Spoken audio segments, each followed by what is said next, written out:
नमस्कार दर्शक बंधु आपण माने राजचक सीरियल रे देखा पाइबे जे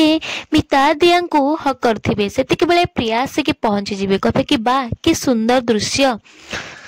ये तांको माँ आउ तांको गेली झियो ना माँ केते अजब कथा कहना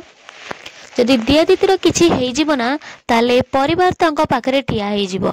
आउ केते मंदिर केते देवी पीठ समस्ते पळै जिबे हेले मोर किछि हेले मो संगे केही भी नहांती पिता कहिबे कि प्रिया से तो बड़ भौणी तू रिया भली कोन कथा वार्ता करूछु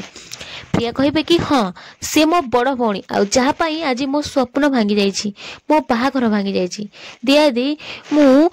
मिस्टर साहू विरुद्ध जाकि तते समर्थन करूथिली ना हेले ता प्रतिबदल मते कौन मिलिला मो स्वप्न भांगी गला मो बाहाघर भांगी गला संजय का बापा मते एक्सेप्ट करिबेनी एबे